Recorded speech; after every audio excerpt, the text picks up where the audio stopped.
എല്ലാവരും ഇങ്ങോട്ട് നോക്കിൻ. ഞാൻ ഇവിടെ വന്നിട്ട് ഈ 2.5 ലക്ഷം മേടിച്ചിട്ടുണ്ടെങ്കിൽ ബാക്കി 2 ലക്ഷം മേടിക്കാനുള്ള പണി ഞാൻ അടുത്തിരിക്കും. ആവേശം കൊണ്ട് ഓരോന്ന് വിളിച്ചു പറഞ്ഞ് തടിയേടാക്കണ്ട, പണിയെടുക്കാതെ ജീവിക്കാൻ നോക്ക്.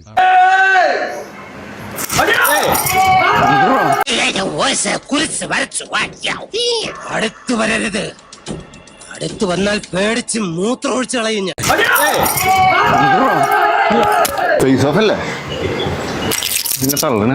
എത്ര സമയം സംഘടന തുടങ്ങിയിട്ട്? കുറച്ചു നേരമായി. ഓ, ഞാൻ കുറച്ച് ലേറ്റ് ആയി പോയി.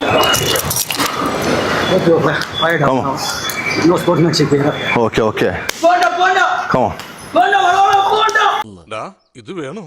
ഇത്രയും നാളും കളിച്ച പോലെയല്ല, ഇത് വലിയ കളിയാ. എടാ നീ കേട്ടിട്ടില്ലേ, നോ പെയിൻ നോ ഗെയിൻ. ഇതുവരെ ഒരു ഗെയിനും ഉണ്ടായിട്ടില്ല. പെയിൻ ആണെങ്കിൽ ഒരുപാട് ഉണ്ടാവും ചെയ്യും. റിംഗിൽ കാണിച്ചു കൊടുക്കാം, റിംഗിൽ ഞാൻ കാണിച്ചു കൊടുത്തോളാം. അങ്ങനെ പേടിച്ചു പോകുന്നവനൊന്നും അല്ല ഞാൻ. എന്നാലും വെറുതെ ചോദിക്കുക, ഈ കോയമ്പത്തൂർക്കുള്ള ബസ് പോയാലോ?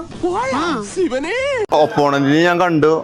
ഒപ്പോണന്റ് അത്ര എന്ത് ചെയ്ത് ചില്ലറക്കാരനല്ല. ആളെ കുറിച്ച് ഞാൻ അന്വേഷിച്ചപ്പോ ചോദിച്ചപ്പോ പറഞ്ഞ ആളെ ഏകദേശം സ്റ്റേറ്റ് ചാമ്പ്യൻഷിപ്പ് എല്ലാ ആള് നാഷണൽ ലെവലിൽ കളിച്ചൊരു പ്ലെയർ ആണ്. ജീവൻ വേണമെങ്കിൽ ഓടിക്കോ, ഉയിര് കിടന്നാൽ നിനക്ക് വായിച്ചെങ്കിലും ജീവിക്കാം. ആള് നാഷണൽ മൾട്ടിപ്പിൾ ടൈംസ് ചാമ്പ്യൻഷിപ്പ്, അതായത് പ്രോ ഫൈറ്റ്സിൽ എന്ത് ചെയ്ത് വിൻ ചെയ്ത ഒരു ഒപ്പോണന്റ് തന്നെ ഒരു ടൈറ്റോ കോമ്പറ്റീഷൻ ആയിരിക്കും എനിക്ക് എന്ത് ചെയ്തപ്പോ മനസ്സിലാവുന്നുണ്ട്. എന്റെ ആറ്റുകാൽ ഭാസ്കര, അങ്ങനെ ഒരു ദൈവം ഇല്ല. ഇത്തരം സന്ദർഭങ്ങളിൽ ഇല്ലാത്ത ദൈവത്തെ വരെ വിളിച്ചു പോകും.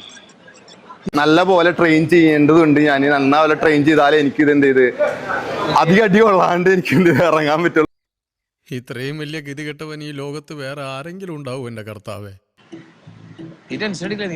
ജീവിതം എനിക്ക് എന്ത് ചെയ്ത് ഇതുപോലെ തന്നെ കാണുന്ന എനിക്ക് നല്ല പോലെ ട്രെയിൻ ചെയ്യണം, ഇല്ലെങ്കിൽ ഈ ചീരിയും കളിയൊന്നും ഉണ്ടാവില്ല. എന്നാ പിന്നെ വരാനുള്ളത് ഏതെങ്കിലും ഓട്ടോ പിടിച്ചു വരും മുമ്പ് ഞാൻ പോട്ടെ. ദൈവം കാക്കട്ടെ എന്നെ.